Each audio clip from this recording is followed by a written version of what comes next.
Good afternoon, and thank you all for joining us today. This is Dan Reynolds, the Editor-in-Chief of Risk and Insurance. Welcome to our webinar that will dive into the trends driving the use and cost of pharmaceuticals and workers' compensation. Although the COVID pandemic resulted in a predictable drop in workers' compensation claims, there were factors in play before the pandemic struck that are still in play now. Moreover, the claim dip due to the pandemic resulted in some statistical outcomes as they relate to pharmacy use that could be problematic if not interpreted correctly. Today's webinar will revisit opioid use, physician dispensing, private label manufacturing, and a number of additional factors that influence pharmacy spend now and are bound to do so well into the future. Some of the data discussed here can be found in myMatrix's 2020 Drug Trend Report, which was released in early May of 2021. Before we get started, there's just a few technical things to know. Be sure to have the volume turned up on your computer to hear the audio for this webinar. A copy of the slides and a recording of today's webinar will be posted at www.riskandinsurance.com, and we'll email links to all attendees. This webinar is sponsored by myMatrixx.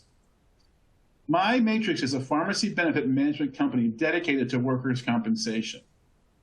The unique combination of myMatrixx and Express Scripts makes myMatrixx the only workers' compensation pharmacy benefit manager that can deliver high-touch customer service, clinical expertise, and actionable data analytics while leveraging Express Scripts' pharmacy network, comprehensive clinical services, regulatory solutions, mail order program, and specialty solutions to meet the individual needs of their clients and their injured workers. For more information about myMatrixx's portfolio of products and services, go to www.mymatrixx.com. And now a little bit about our panel members. Our first panelist, Phil Walls, is the Chief Clinical Officer for myMatrixx. He joined the company in 2006 and oversees all aspects of myMatrixx's clinical program, including drug utilization review, formulary management, drug regimen reviews, and targeted intervention with prescribing physicians. Phil is a clinical pharmacist with more than 40 years of experience in pharmacy, healthcare informatics, and workers' compensation. Previously, he served in leadership positions within the industry with Health Information Design, PMSI, and Cigna Healthcare of Florida. He's a published author and frequent national speaker on clinical issues in workers' compensation. In recognition of his contributions to the industry, Phil was honored to be named CompPharma's 2015 Person of the Year and to receive the Dorland Health People Pharmacist Award. Phil received his Bachelor of Science in Pharmacy from Mercer University School of Pharmacy. He can be reached at pwalls@mymatrixx.com. Phil, it's nice to be working with you again. Dan, thank you very much. It's a pleasure to be here. Our second panelist is John Ruser. John has 38 years of professional experience in conducting and managing economic research projects in labor and health economics, and in managing and interpreting economic surveys pertaining to employee pay, benefits, and working conditions. He is currently president and CEO of the Workers' Compensation Research Institute in Cambridge, Massachusetts, an independent, not-for-profit research organization. John is responsible for executive leadership and strategic planning for the Institute, as well as oversight of the Institute's economic and statistical research program. He previously held 3 executive positions in the federal statistical system, serving as Associate Commissioner for Productivity and Technology and Assistant Commissioner for Safety, Health, and Working Conditions, both at the U.S. Bureau of Labor Statistics, and Associate Director for Regional Economics at the U.S. Department of Commerce Bureau of Economic Analysis. In these 3 positions, he managed statistical programs that produce data on productivity, worker safety and health, and regional income, price and product accounts. Previously, John was a researcher in chief of the BLS office that conducted research on and improved measures of employee pay, benefits, and working conditions in the U.S. John has written many academic peer-reviewed and non-technical articles and book chapters on employee compensation and occupational safety and health. He holds PhD and master's degrees in economics from the University of Chicago and a BA in economics from Princeton. Pleased and proud to have you with us, John. Thank you so much, Dan. I'm really glad to be participating in this webinar with you and Phil. Glad to have you. So welcome, gentlemen, and thanks again for sharing your time and expertise with us. I think you'd agree that it's impossible to talk about any aspect of insurance and claims these days without mentioning the impact of the COVID-19 pandemic. And John, let's start with you, if you don't mind. What is the WCRI data showing you about how the pandemic impacted the number of workers' comp claims? Thanks, Dan. So we did a study of the early impact of COVID-19 on both COVID and non-COVID claims. And I'm showing a slide now that shows the remarkable drop in the number of non-COVID claims across the different states in the second quarter of 2020. You can see that across the states, most states experienced at least a 30% drop in non-COVID claims in the second quarter of 2020. You might ask, well, how much of that had to do with the drop in employment during that same time period? And the red line shows the drop in employment. It shows that indeed there was a large drop in employment in most of these states, but there was a much larger drop in the non-COVID claims, probably because of stay-at-home and the slowdown of the economy. So that's one fact that we reported on in our report on COVID, on the impact of COVID. Another thing that we saw, however, that is quite interesting is a comparison of the distribution of injuries comparing 2019 quarter two and 2020 quarter two. What we see is that the distribution of injuries are very similar, so that even though there was a big drop in the number of COVID claims, the number of non-COVID claims, the distribution of those claims was very similar. And one other thing I'd like to note that's not in this slide, we also do see a pop-up in the number of claims that had more than 7 days away from work. So that's a little peek of our report, Dan. John, I appreciate that. Thank you. So, Phil, you know, it's predicted that the pandemic would not impact claims numbers negatively, but you also caution when looking at the number of claims and factors like opioid use that you need to break these statistics down to really understand how injured workers are doing with pharmacy use. Can you expand on that for us, please? Yes, I certainly will, Dan. And, you know, mentally, let's all go back about a year to when, you know, we were just getting into the quarantine. We didn't really know what the pandemic was going to hold for us. And the headlines were driving a lot of concern from our clients as well as the public in general. Headlines such as, opioid overdose deaths were on the increase. There was a lot of concern about drug utilization, hydroxychloroquine in particular. We were, having to consult with our clients about the fact that they did not want to add hydroxychloroquine to a formulary because there was no basis for that. So it was a very interesting year. And then it became even more interesting as we started looking at our data, and some of the early markers made it look like there was an increase in utilization per patient. But now that the dust has settled, so to speak, from 2020, and we're able to look at that data, what we saw was an overall 4.9% decrease in prescriptions. That corresponds with the decline in claim count. But in addition to that, we also saw a decrease in cost per day supply of 2.6%. And so, when we look at all that together, how did that tie back to my earlier comment about that apparent increase in per patient utilization? Well, as we examined the claims, we started realizing that there was a drop in new claims, but no impact or very little impact, of course, on the older legacy claims.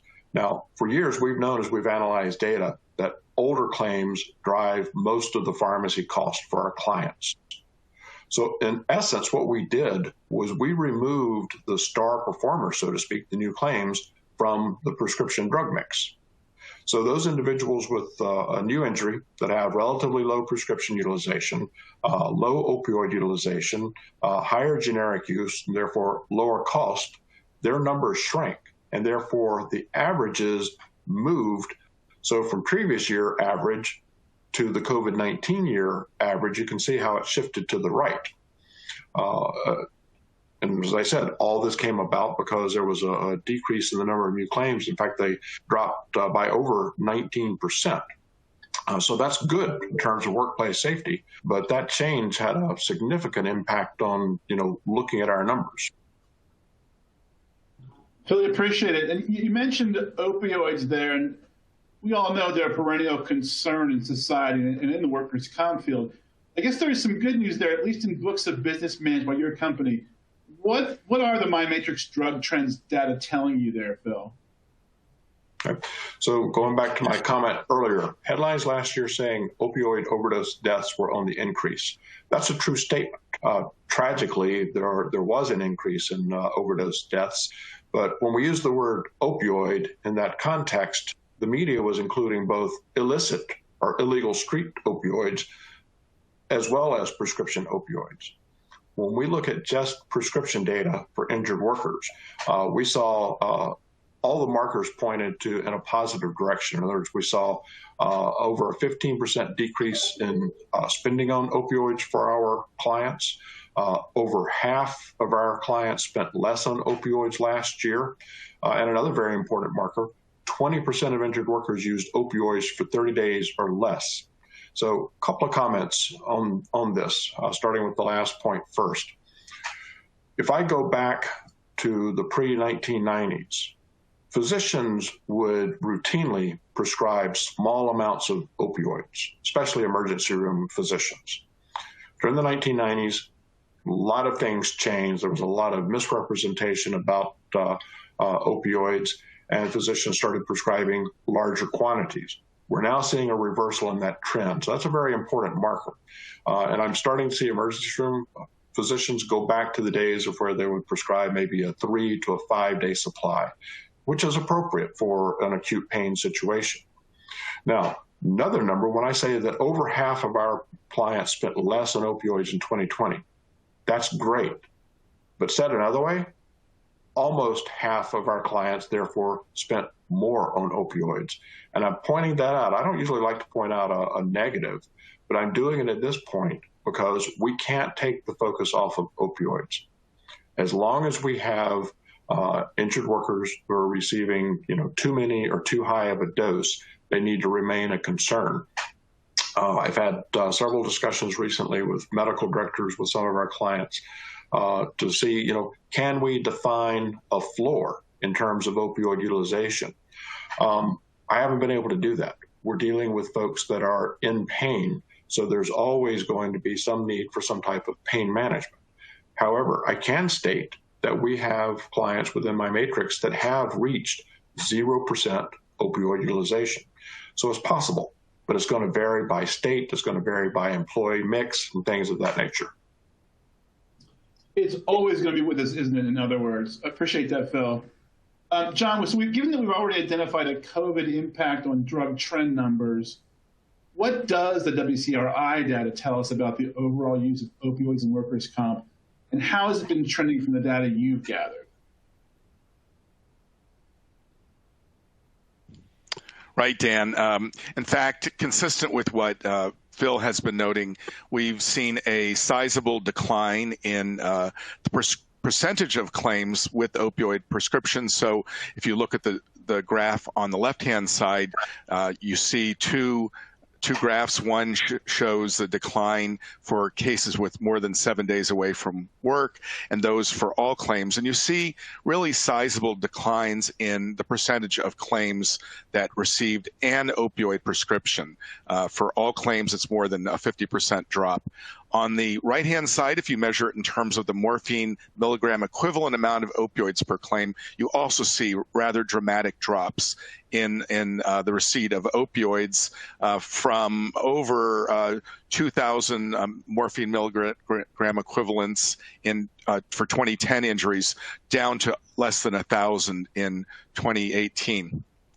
But sort of again consistent with what Phil is saying there still is a fair amount of opioid prescribing, particularly in certain states. So this chart shows the variation in the payment shares for opioids, where the payment is a share of all prescription spending. And you can see that there are certain states where over 10% of the prescription spend in the first quarter of 2020 was for opioids. Other states like California, Florida, and Virginia are on the lower end with payment shares of 8% or less. The arrows on the top show the drops in the payment shares from 2017 quarter one to 2020 quarter one, and it shows that there were sizable percentage point drops for all of the states, again, consistent with the general downward trend. So two takeaways from this. First of all, there are states that have much lower payment shares for opioids than other states, but we are seeing a downward general trend. John, I appreciate it. Phil and John, as you look at each other's data, was there more that came to you that you wanted to discuss on this topic? Couple of things I would love to add, Dan. And John, you and I both have used the term MED or morphine equivalent dose now. And I think it's important that we discuss that marker for just a moment. Morphine equivalent dose, when you have a conversation with a clinical pharmacist or your PBM regarding MED, I would highly recommend to the audience that you ask them to define exactly what they mean, because there's different ways of measuring it. There's cumulative MED, there's MED per claim, there's average MED per day. And so there's so many ways of looking at this, and the numbers are going to vary greatly. So start with the definition. I always, as a clinical pharmacist, focus on the daily MED. In other words, the amount of opioids a patient is consuming per day and an equivalent amount of morphine. We use morphine simply because it's the oldest opioid that we have available. It was the first one isolated from the opium poppy. So we use it as sort of the standard. Years ago, I could not go to a single conference without reference being made to monitoring MEDs that were in excess of 100 to 120 milligrams per day. That's still an important marker, because at that point, an individual is at a ninefold increased risk of overdose from an opioid. The VA hospital system recently did a study where they started looking at that lower and lower doses. And what they found was that at an MED of 50, the overdose rate is still 2 times higher than those patients under 50. And they went on to find that patients that were at 45 or less, the death from overdose was also significantly less than those that were greater than 50. So I'm pointing all this out because it's very similar to the way that clinically we approach a population of patients when we take on a new client. We always start with the highest risk individuals first in terms of clinical interventions. But as you improve those cases, you have to keep working. So getting your patients below an MED of 100 is great, but it's just a first step. You want to keep focusing on that, and the next marker being 50, and continue in that regard. John, I also noticed that your data went through some of these slides through 2018. We sort of picked up from that and went through 2020. What I love about this is that we're continuing over time to see a decline in prescription opioids. I'm going to keep going back to that previous statement I made, though, about overdose deaths being on the increase.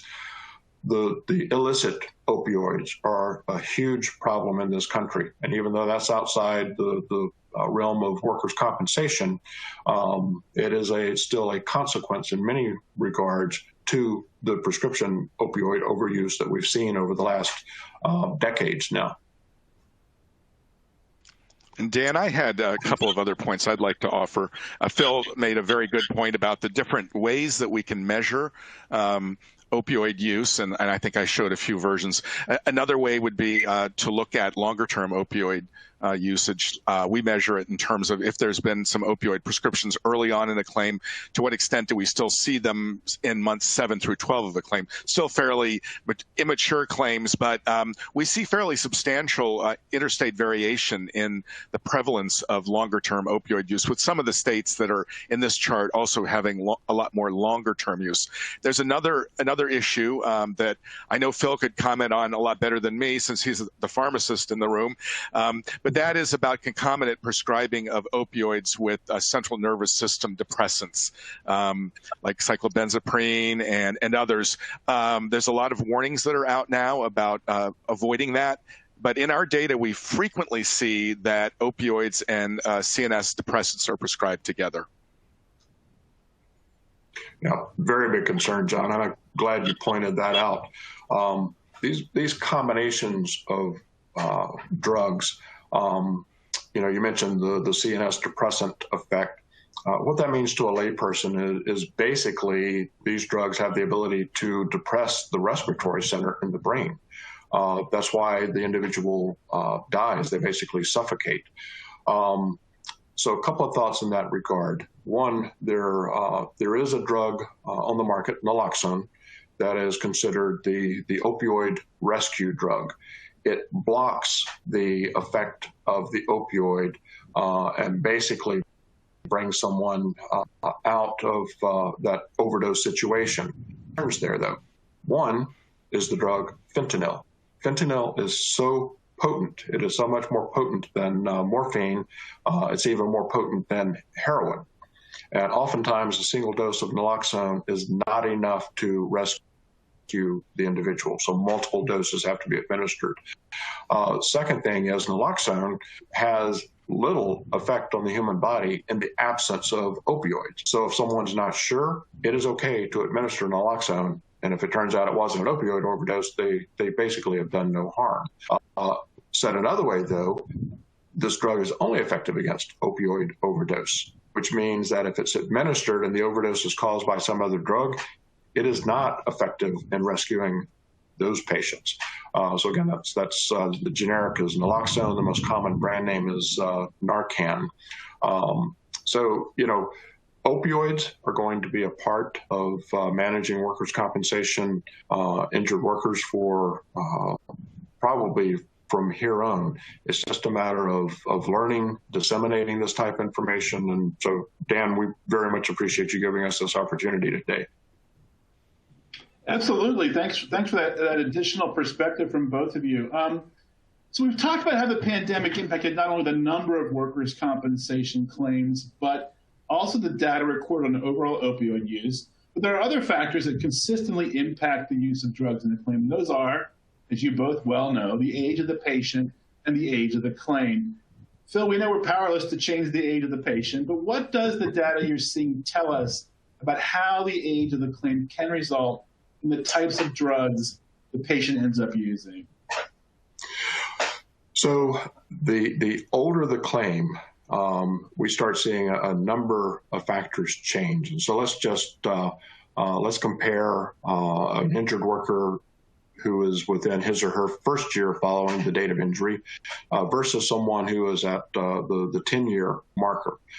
First of all, just the average cost for prescriptions goes from just a little over $200 to almost $3,000. The amount spent on opioids goes from $12 to almost $600, 4.4% to 21.7%. And then the number that have filled an opioid prescription increases from 26% to 42.8%. Now, to me, what this says is there's a number of factors that we all need to be looking at for our injured patients. But one of the most significant is the age of that claim.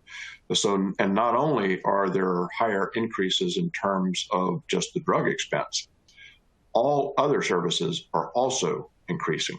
And so the cost of that claim is going to increase exponentially over this period of time. Now, to sort of compare and contrast that to age of patient.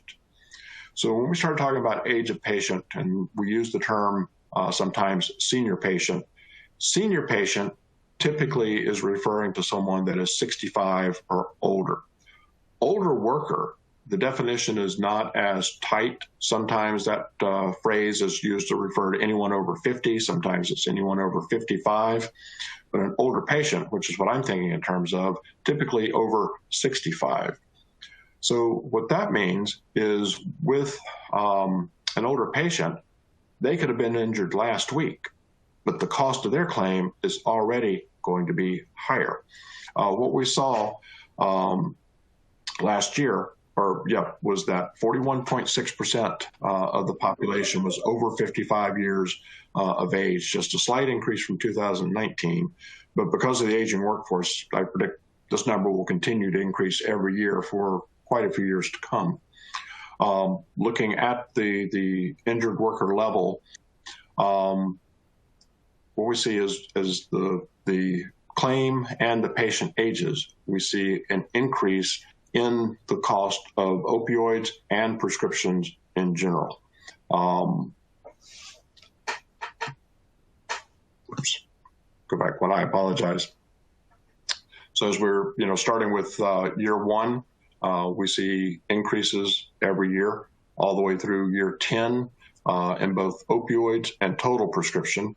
Now, when it comes to the age of the claim, it doesn't matter if the person is younger, all of those dollars are going to drive up. With an older patient, a lot of this is being driven by comorbid condition. So let's say that an older patient has a simple fall. Well, rather than ending up in a sprain, that fall could actually end up in a broken hip. And so that's going to be a cost driver. The likelihood of an older patient having heart disease or diabetes is greater. That makes them more complicated to manage. And something I'm seeing, and John, I don't know if you've seen it in your data yet or not, I'm seeing an increase in the number of workers' compensation payers that are covering cost for diabetes. Now, diabetes obviously is not a workplace compensable injury. The fact that I'm seeing it being paid for tells me that payers are seeing the need to manage diabetes so that that individual can recover from their injury. So it's things like this that are driving up these costs. And John, did you want to add anything to that? Phil, I think you did hit on one of the most important points about older workers is that they are more likely to sustain more severe injuries, which will, of course, correlate with a higher spend on on all medical services, including pharmacy. And you also mentioned something that's really important, and it's in the WCRI data. It's also in the BLS data. Older workers are much more likely, if they fall, and they fall more frequently, to sustain a hip fracture or other fractures, whereas a younger worker is going to spring up without that kind of severe injury. That also will impact the costs that are associated with the injury of an older worker. Anything more, gentlemen, on this particular aspect that's impacting claims or pharmacy use? If not, we can move on. Appreciate that. So, another perennial concern of workers' comp payers and their risk management partners are specialty drugs. And Phil, I know your company's drug trends report mentioned that specialty drugs that could cause usage or cost problems for payers. Can you give our audience some examples of the specialty drugs that are on your radar this year? I'll be glad to. And actually, let's go back a few years, because I always go back to a blog I read years ago that predicted that the specialty drug market was going to have minimal impact on workers' compensation. And as soon as I heard that, I started thinking, that is sort of limiting the idea behind what workers' compensation is responsible for. And it may simply have been just not an understanding of what specialty drugs are. So let's start with that. Let's start with the definition. Specialty drugs are not, that designation is not an FDA-approved designation like brand or generic. It's not defined at that level. It's not defined by any of the compendia. It is actually a marketing term that has sort of caught hold and led to what we refer to as specialty drugs, specialty therapy classes, even specialty pharmacies that deal in nothing other than drugs that fall into this marketing category. The category is loosely defined as very expensive drugs, which that alone is not uncommon, but it's very expensive drugs used to treat relatively rare conditions, HIV, hepatitis C, things of this nature. So it's that small market that makes them unique and makes them expensive. This is a departure for the pharmaceutical industry. As my career has progressed, I have seen the changes in the way the pharmaceutical companies approach the market.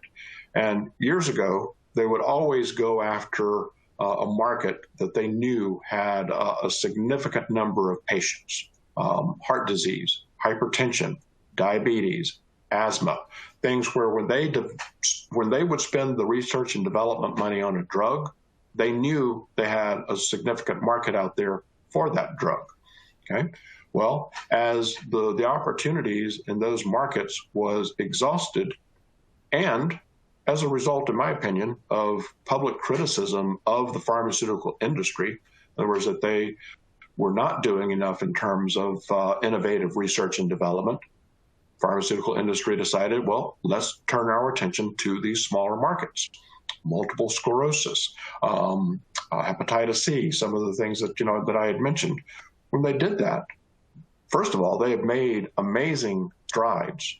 If I go back to the early 1980s and someone was diagnosed with HIV, it was basically a death sentence. That person was going to develop AIDS. Their lifespan was going to be very short, and it was not going to be a pleasant outcome.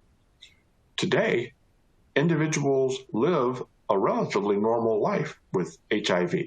Now, it's still a significant concern, but the research and development that has gone into antiretroviral therapy has had a huge impact on quality of life for these patients. Take that, something like hepatitis C, same thing. Some of the earliest attempts at treating hepatitis C go back decades, and they were not very successful. Today, we have therapy that can literally decrease the viral load of hepatitis C to a point where a patient is no longer infectious. They no longer have the disease. They have been cured by a drug. Price tag on these drugs? Well, a typical course of therapy to treat hepatitis C can run about 3 months, and a price tag just for the drug alone in excess of $100,000. $100,000, though, cured the patient and avoided what would probably have been greater than a $500,000 liver transplant. So a lot of people think of specialty drugs like an investment. Something very important to keep in mind about specialty drugs, though, and has been very significant to workers' compensation. Years ago, prior to all these type developments, when I would think of compliance for an injured worker, I never had to think about them the way I would prior to workers' compensation, where, if somebody has high blood pressure, you have to make sure they take their blood pressure medicine every day for it to be effective. Well, workers' compensation, pain medication, if a patient is in pain, no one needs to remind them to take their medication. So compliance was not usually a concern. Okay? All that changes with specialty drugs. I heard a phrase years ago that was very significant. The most expensive specialty drug is the one not taken, meaning that if someone is not taking this drug as prescribed, it's not going to work. And so someone could be treated with this $100,000 therapy for hepatitis C, and at the end of the 90 days, if they haven't been doing what they were supposed to, you're going to find out that it was not effective, and you're going to have to repeat that $100,000 therapy. Compliance is very significant, and that's another aspect of the specialty market, and that's why we have specialty pharmacies like Accredo. Their job, the pharmacists there, are monitoring patient therapy. They're making sure that they're taking their medications as instructed because they want that drug to be effective. Now, what are some of the other categories, and how does that tie in to workers' compensation? Well, most chemotherapy agents are expensive enough that they fall into this, and we have cancer presumption in a number of states now, so that's clearly covered in workers' compensation. A number of inflammatory conditions, osteoarthritis, rheumatoid arthritis, although of course rheumatoid arthritis is not caused by a workplace injury. It certainly can be exacerbated by an injury, and we end up paying for drugs like Enbrel. Asthma, again, occupational exposure can cause breathing problems, certain skin conditions, hepatitis C, I mentioned, immune deficiency, growth deficiency, although not common. We are seeing drugs in these categories in our market. We have one patient with a condition known as idiopathic pulmonary fibrosis. The payer made a decision that, yes, we're going to cover this drug for this patient at an outstanding price tag. Narcolepsy, transplants. So these are some of the categories we're seeing. And a couple that aren't on this list, one are anticoagulants. Now, oftentimes think of anticoagulants and cardiac care. And certainly someone may be on something like Coumadin, low-dose aspirin for a long period of time for various cardiac conditions. When I think of anticoagulants in specialty, I'm thinking of more of some of the newer heparin-like products that are quite expensive. And where we're seeing them used in workers' compensation is following orthopedic surgery. Almost every patient that has orthopedic surgery is going to be bedridden and therefore needs to be placed on an anticoagulant for a short period of time. And that's the good news most of the time when it comes to specialty drugs. Other than HIV, it usually is for a limited period. So anticoagulant therapy following surgery can be for a matter of weeks. Hepatitis C therapy, a matter of 90 days. So it's not like some of the other drug expense we've seen in comp where someone takes opioids far longer than they should, and workers' comp, is on the hook to pay for that. These drugs have usually a defined usage. Now, anticoagulants, we did see an increase in the use of those outside of these orthopedic patients. And what we now know, as we've learned more about COVID, is that COVID is causing problems with the coagulation of blood. And some of these newer anticoagulants are being used in that regard. Now, a challenge that I have, and John, I'd love to hear your perspective on this, is when we process a prescription, we don't always have diagnostic information. I don't know why the doctor prescribed that anticoagulant or that antidepressant or that antipsychotic. The list goes on and on. Some of our clients provide us with diagnostic information, and that's extremely useful, but not all. So when I see these anticoagulants, it takes a lot of research to determine, did they have surgery or are they being treated for something else, such as COVID? So important part of the discussion on specialty. Phil, appreciate that. John, anything you wanted to add there? Well, I think that Phil hit the nail on the head, did a great job of covering what specialty drugs are. A couple of the drug groups that he mentioned we definitely see as rising in payment shares over the past few years. One is the antiretrovirals that he mentioned. They're for post-exposure prophylaxis. Truvada is an example of such a drug. It has 4 to 5% prescription payment shares in 8 states. Another drug class that Phil mentioned that's becoming more prominent is anticoagulants, and we see drugs such as Eliquis and Xarelto appearing more frequently in our claims. But I actually wanted to discuss another group of drugs, not perhaps specifically specialty drugs, but one that's been rising in prominence in the data in many states, and that is the use of topical dermatologicals. And these are frequently private label topical analgesics. They're independently manufactured, and they combine a bunch of agreements that are commonly available over the counter. What's also interesting about these private label dermatologicals is they are frequently physician dispensed in some of the states. And so I have a few slides that show the prominence of these drugs, if I may. So this is showing that there's a very wide, as of 2020, Q1, that's the bars, there is very wide variation in the payment shares for these dermatologicals amongst all the study states that we have here. South Carolina is at the top, where 40% of the prescription payments are for topical dermatologicals. On the other hand, on the other end of the spectrum, you have Iowa with only 5% of shares. The gray arrows at the top show the increase in the payment shares on a percentage point basis amongst the various states. And you can see that there are several states, including South Carolina, Connecticut, Virginia, Louisiana, and Kansas, where there were fairly sizable percentage point increases in the payment shares for these dermatologicals. So the question is, well, to what extent did these changes drive the costs of prescriptions? To what extent were these dermatologicals driving costs, and to what extent was physician dispensing responsible? And I'm going to jump over to the next slide here to show you first that physician dispensing is very frequent in a number of states. So in particular in Maryland, Georgia, Illinois, and South Carolina, 70% of the payments for these topical dermatologicals were those payments were to physicians. So these are just often physician dispensed drugs. But the question is, to what extent does that lead to a cost driver? And the answer is it's actually a bit mixed. So in 5 states where there was a 10 percentage point increase in dermatologicals, the physician's payment share was kind of steady in South Carolina, very high but steady. So there was really not a driver there.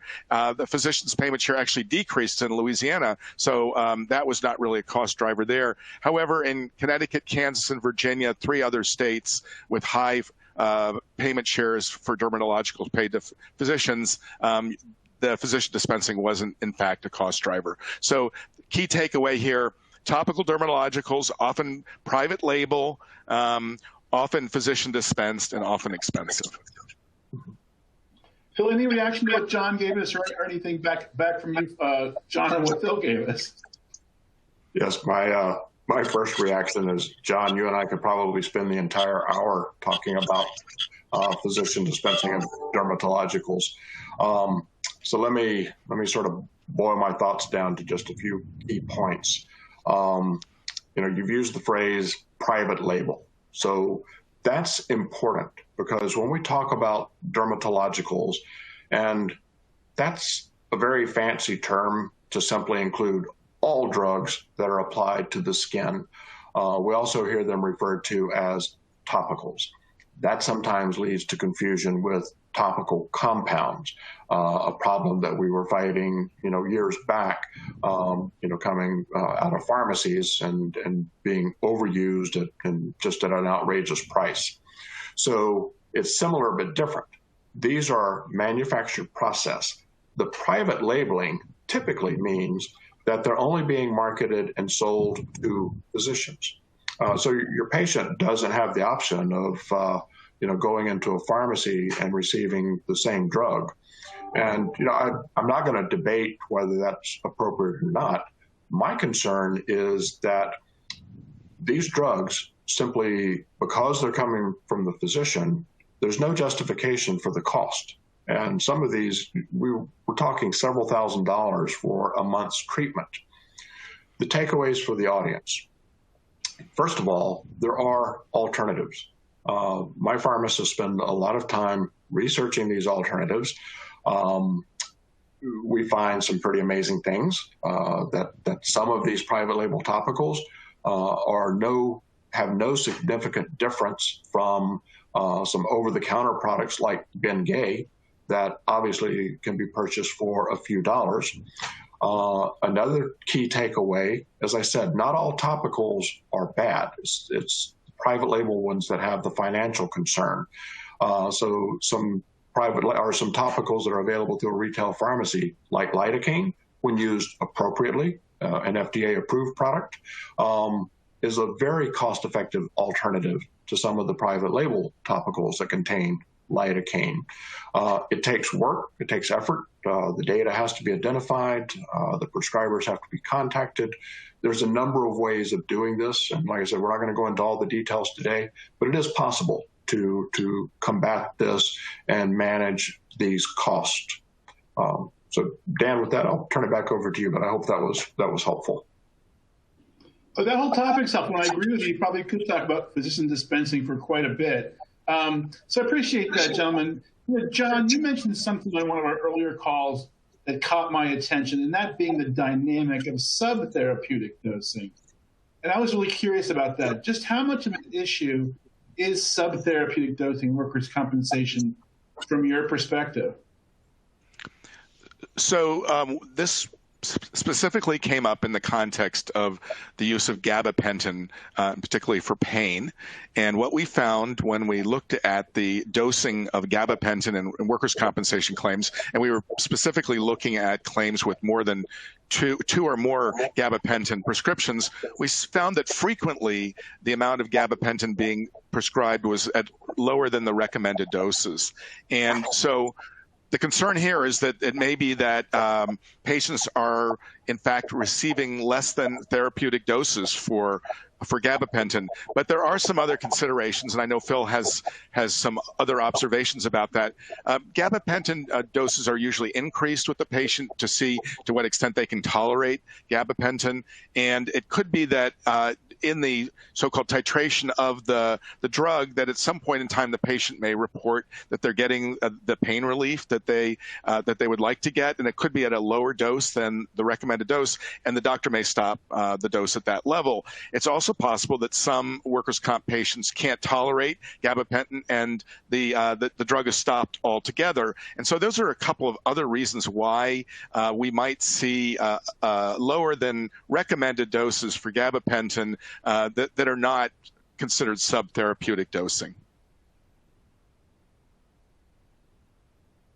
Appreciate that, John. Phil, any more on that topic of subtherapeutic dosing that John's sharing with us sparked for you? Yes, and Dr.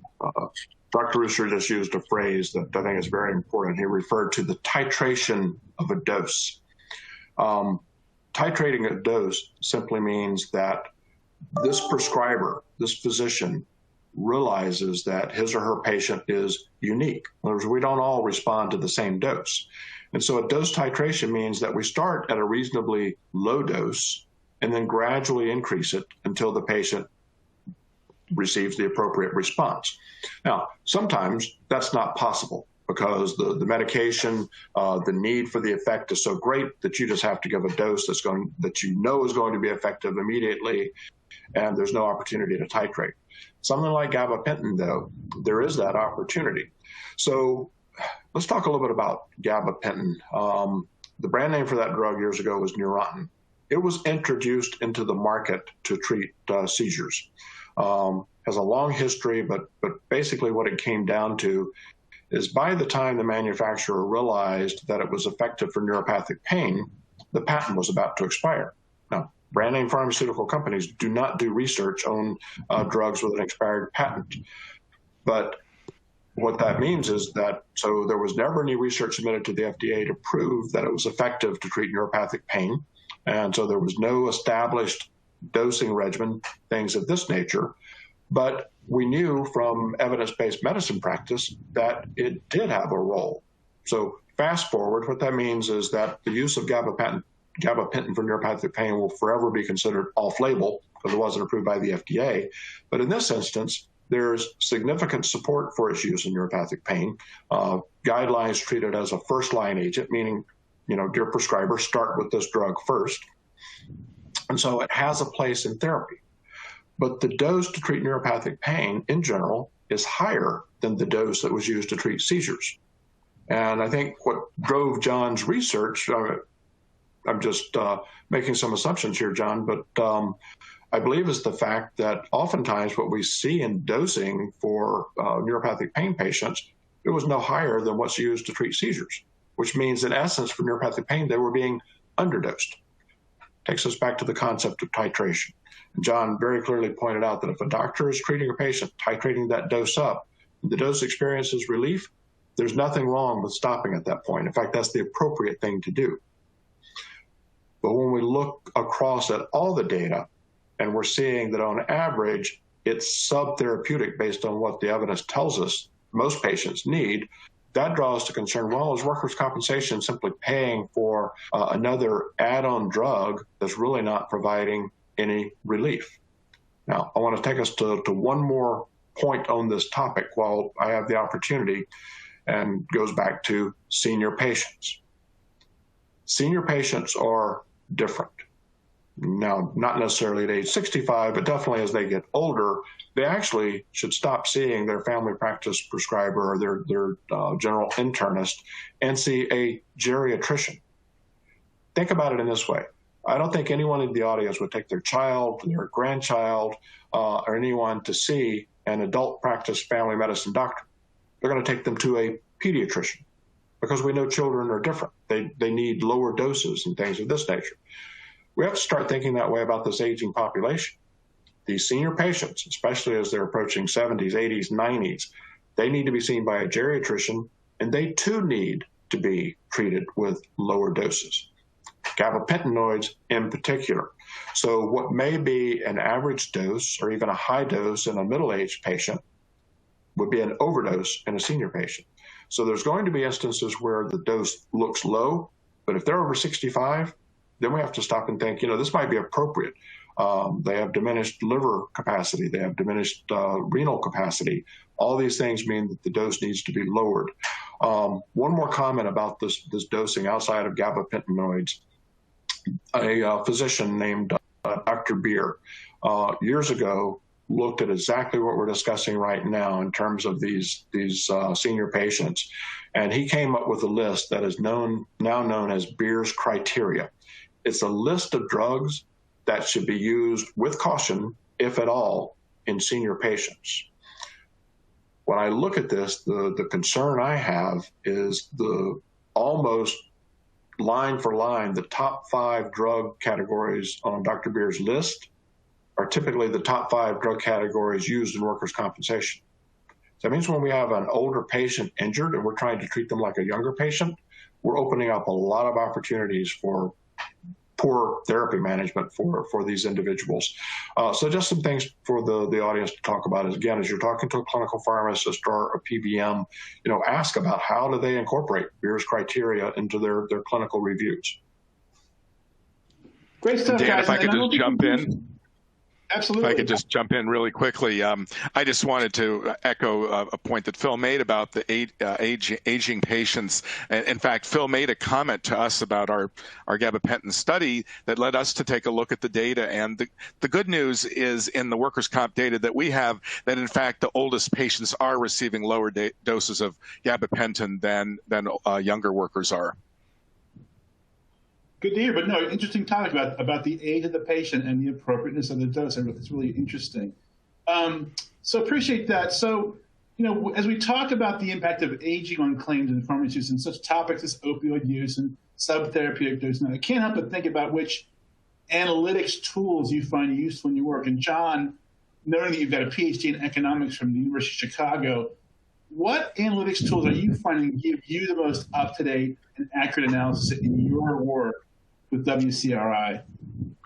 Well, Dan, I'm sure the audience would love to hear all about our multivariate techniques for analyzing data. But I would say that some of the value that WCRI brings is, of course, using those fairly sophisticated analytic tools. But it gets back actually to the construction of our database from the beginning. We're very fortunate to have a number of organizations that contribute data to us, the payers, the PBMs, and some others. And we've been able to assemble a very large database. The challenge with the data is that they need to be standardized across the different data providers so that the same variables measuring the same thing so that you can then go ahead and do an analysis. So that's one of the strengths of our work. And then those fancy statistical techniques that I just mentioned, what they really do is allow you to control for a lot of factors so that when you're comparing across different groups of workers, you're holding stuff constant. If you're comparing across states, you're holding stuff constant. And so that's a key thing in doing any kind of data is making sure you're doing an apples to apples comparison. Makes sense. I appreciate that, John. Phil, any more on that topic? From your perspective. Couple of thoughts. So just so the audience knows, when we publish our annual drug trend report, we're working with a team not unlike what John has at WCRI, only I'm working with folks at the Express Scripts Innovation Lab in St. Louis. We have a PhD there, Dr. Rochelle Henderson, who is sort of our equivalent to Dr. Ruser, and she has those same statistical programs, to validate the information that we're publishing in that report. The other comment I'd like to make is that, sometimes we're working on providing information to our clients outside of that very well-defined space in the innovation lab, and I'm answering questions from my clients because they need an answer today. And so let's say we're looking at trends like we've been discussing. We're a dynamic market, we're a dynamic business. And if I don't account for that, and I simply look at our gross numbers, I'm going to see an increase in number of prescriptions because my business is growing. So when I look at a year, I will look at it in terms of clients that were there at the start of the year and that were still there at the end of the year. If somebody started halfway through, I'm going to exclude that data because otherwise it's going to cause an anomaly that is not accurate. So it's a little bit more simplistic approach than what John was describing, but I just think it was important to point out, that we do consider those type factors. Well, I would just leap in and say it's more than simplistic. It's extremely important to do what you're doing, Phil, to make sure your customer comparisons are consistent. We do the same thing. If we have data sources dropping in and out, we do a lot of work to make sure that we're not sort of changing the mix of claims when that happens. Exactly. Appreciate that piece of it. So panel, thanks for your time today. And before we wrap up, how about we provide our audience with some key takeaways? John Ruser of WCRI, if you don't mind going first, please.